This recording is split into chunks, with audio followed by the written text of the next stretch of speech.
language we speak determines our worldview and how our minds work.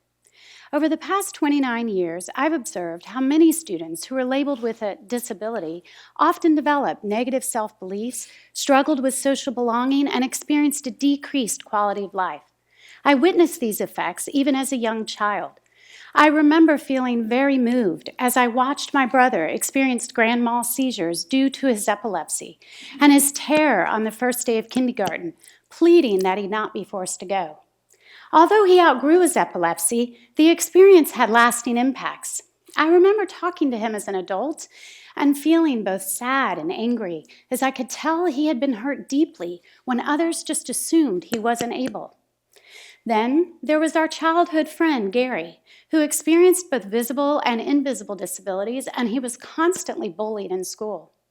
My oldest brother became close friends with Gary and kept in touch with him and his parents over the years. I remember hearing about his struggles with social belonging, self-beliefs, and his quality of life. Then, one day, I received the news. He had committed suicide because he just couldn't take it anymore. These experiences fueled my passion to educate others on the impact of ableism. According to the Stop Ableism organization, ableism is a set of beliefs, practices, and attitudes that assign inferior value and limit the potential of persons with disabilities. There are different types of ableism: personal, systematic, and indirect unintentional. Unintentional ableism can be things such as unconscious biases towards those who have atypical bodies and minds, and disability euphemisms, which can lead to unintentional microaggressions. So, who may experience ableism, and how does it impact quality of life? According to the CDC data, 1 in 4 adults in the USA experience disability, and this includes 2 in 5 age 65 years and older, 1 in 4 women, and 2 in 5 non-Hispanic American Indian Alaska Natives. And disability percentage is highest in the South. Another study shows us that 30% of the professional workforce experiences disability, but only 3.2% self-identify to their employer. Other data shows us that 15% of the worldwide population has a documented disability, and youth with disabilities are among the most marginalized and poorest of the world's youth population, even in developed countries. However, the impact of ableism is felt in all cultures, irrespective of race, gender, socioeconomic status, education level, age, religion, time periods, or even celebrity status. The reality is that most of us will experience disability at some point in our lives, whether it be a visible or an invisible disability. Invisible disabilities can be mental, physical, or neurological conditions not apparently visible, and yet they challenge a person's movements, senses, and activities, ranging from mild to severe impairment. In the disability community, many use a term to classify everyone else that doesn't have a disability as a TAB, meaning temporarily able-bodied. Perhaps if we remember this term, we could take a giant step forward in combating ableism and lean in with more compassionate curiosity. Often, though, until we personally experience disability, we are unaware of the ableist thoughts and feelings in our assumptions and unconscious biases. This was my story.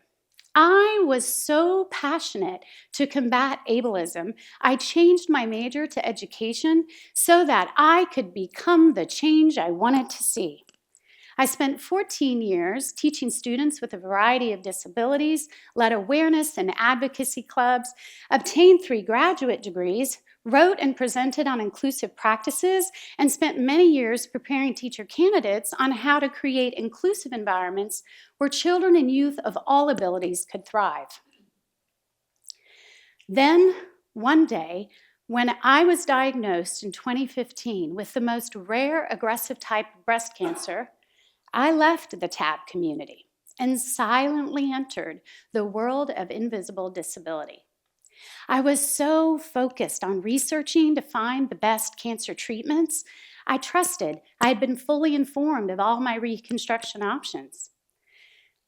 Even though my gut instinct told me that implant reconstruction was not a good idea for my body, I never dreamed it could cause additional invisible disabilities, and I was told it was the only viable option.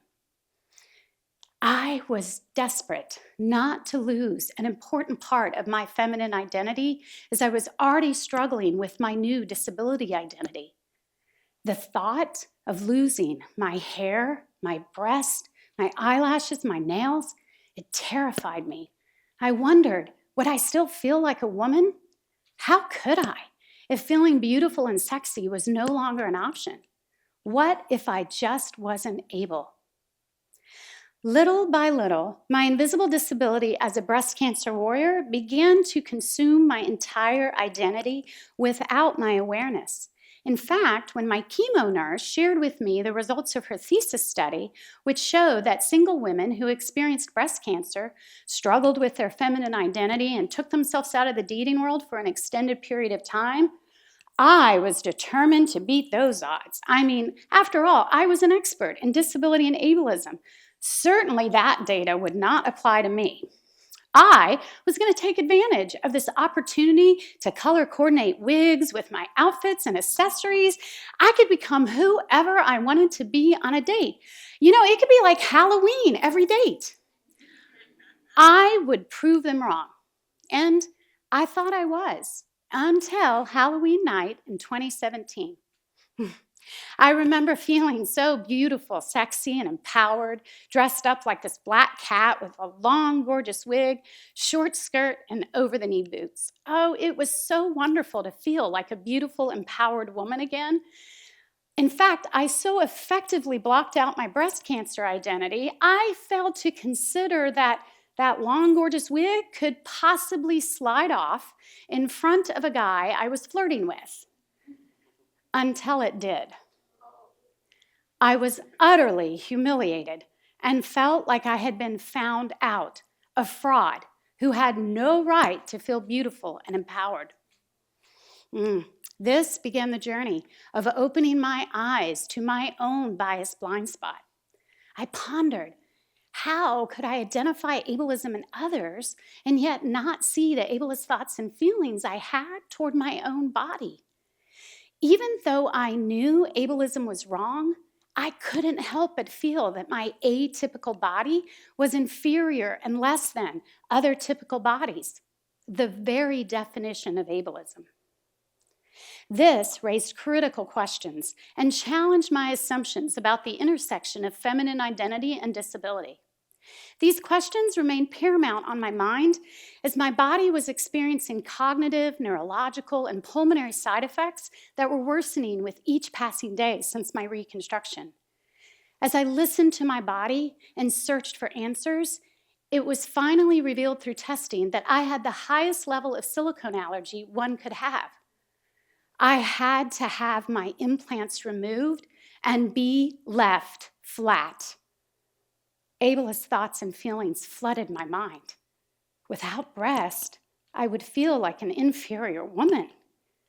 But with them, I was having multiple disabilities and I could die.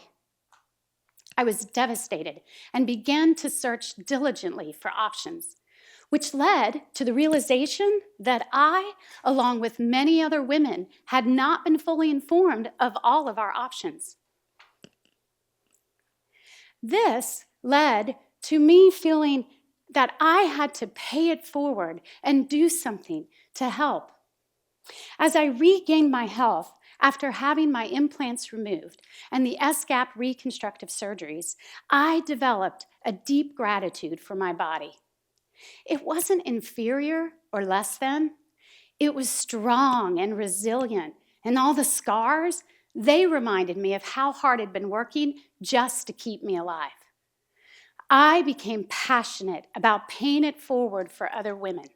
So I started a podcast and an Instagram site to challenge the assumptions about feminine identity and disability, and disrupt the unintentional ableism and shame that can consume breast cancer warriors. My own experience with disability forced a deep introspection and revealed that even I had ableist thoughts and feelings that had shaped my self-beliefs. Ableism impacts all of us, and it's maintained by ableist language, which defines, excludes, and marginalizes. It shapes a worldview where atypical bodies are perceived to be negative, perpetuates stereotypes, and creates an oppressive environment that impacts one's self-worth. I often wonder about my childhood friend and others who have ended their own lives. If they had experienced less ableism and more anti-ableist messages, would they still be here? I wonder if we raised all our children in inclusive environments with anti-ableist messages, how our youth might thrive instead of struggle to just barely survive. And I wonder if employees with disabilities were to self-identify to their employers, would they experience more job satisfaction and professional opportunities, or negative perceptions by others and stalled careers?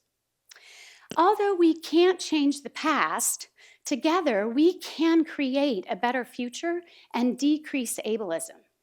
How? By showing up like a team. TEAM stands for Think Critically, Engage Empathy, and Act Mindfully.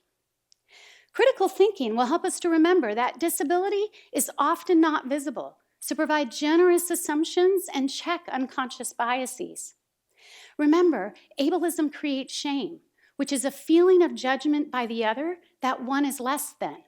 Anyone experiencing a disability who attempts to advocate for themselves must call deep upon their courage to rise above feelings of shame.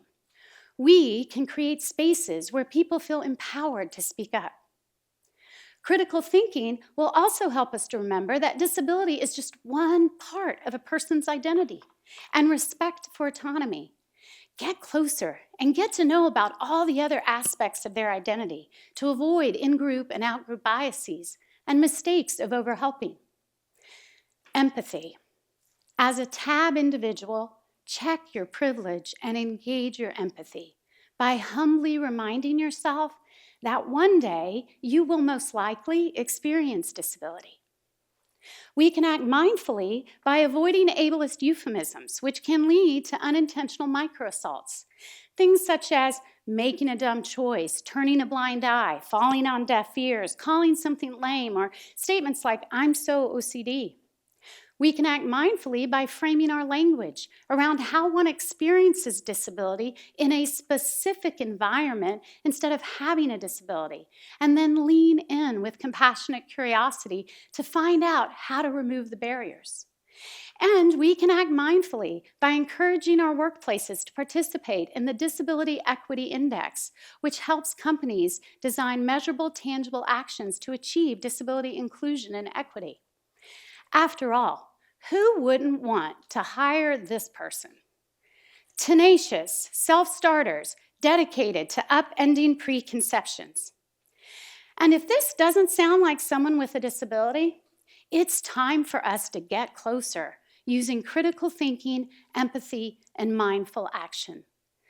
Anti-ableism may not always feel comfortable, but discomfort and vulnerability require introspection. And that is the key to dismantling ableist attitudes and engaging our empathy. Together, we can create a better world for all of us. Thank you.